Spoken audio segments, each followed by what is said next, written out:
السلام عليكم، كي دايرين؟ لاباس عليكم؟ كي داير مع الصحيحه؟ نتمنى تكونوا بخير وعلى خير والاحوال ديالكم كذلك. اليوم غادي نبارطاجي معكم واحد الكيكه ديال المشماش كتجي رائعه وسيرتو كتجي بنينه بزاف، وكنحتاجو فيها المقادير جد جد بسيطه.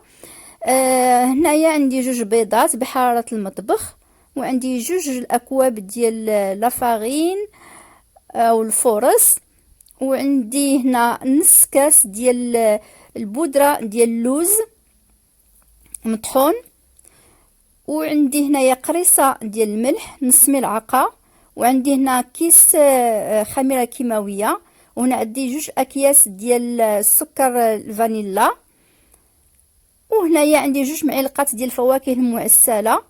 الا ما عندكمش تقدروا تستغنوا عليها. عندي هنا نصف كوب ديال الزيت، وعندي هنايا كوب ديال الحليب، وهنايا كاس كوب الا ربع ديال السكر.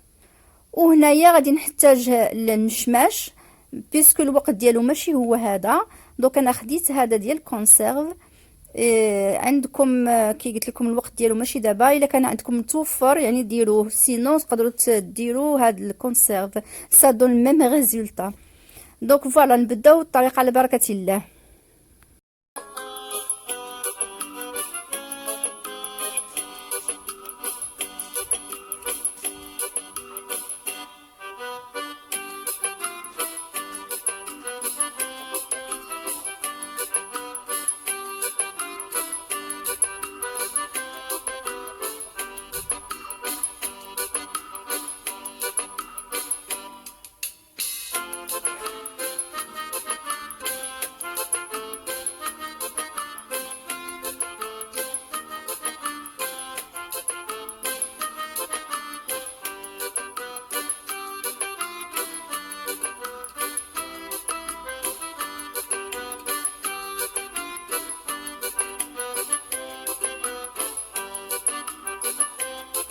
من بعد ما خلطنا كل شيء غادي نبدا نضيف هنايا لافارين.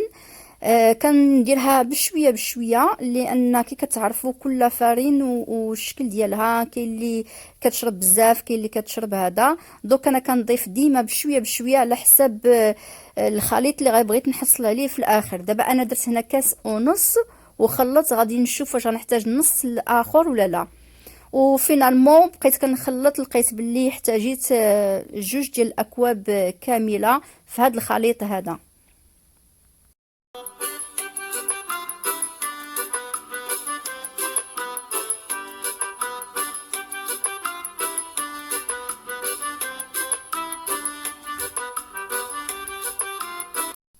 من بعد ما خلطنا الخليط ديالنا، كناخذوا المول ديالنا كندهنوه بالزبده، وكنضيفوا ليها الخميره الفوريه لاخر لحظه باش ما تفاعلش لينا من قبل، وكنخلطوها مزيان. وكي قلت لكم المول نقدروا نستعملوا القطر ديالو 28 او 26 على حسب داكشي اللي عندكم. هي كتقدر تجي رقيقه او لا كتجي عاليه على حسب الرغبه ديالكم. ومن بعد كنشعلوا الفران ديالنا على 180 درجه او لا 200 درجه، كي كنقول ديما على حسب الفران اللي عندكم وكيفاش كيخدم. وهنايا تقدروا مثلا هاد المشماش الا ما كنتوش كتبغيوه ولا شي حاجه هكذا، تقدروا تعوضوا بالاجاص بالبعويد، حتى هو كيجي مزيان. نفس الطريقه كتعوضوا غير المشماش بالبعويد. هنايا كنستف هاد المشماش على هاد الشكل هكذا، على شكل دائري حتى الاخر ديالو.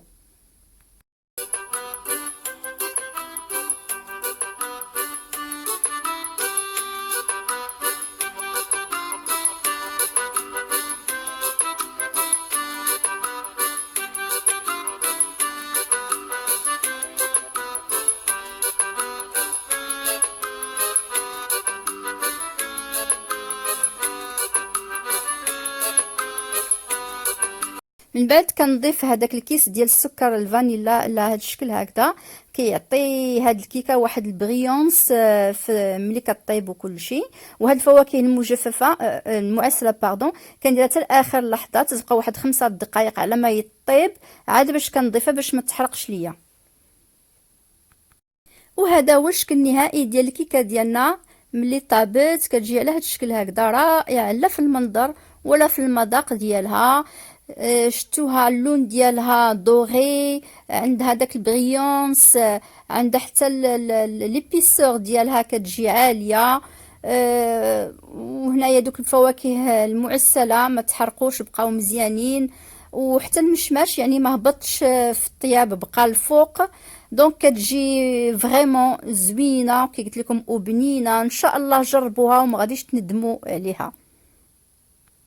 وغادي نقطع منها ان مورسو نوريكم كيفاش كتجي حتى في الداخل ديالها، لا تيكستور ديالها وكل شيء.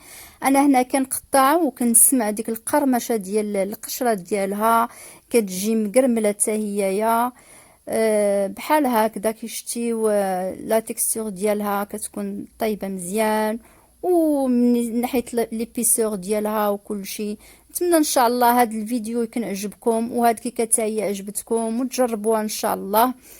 ونخليكم على خير، وان شاء الله نتلاقاو في رونديفو اخر كوم دابيتود، وفيديو اخر ان شاء الله. مع السلامه.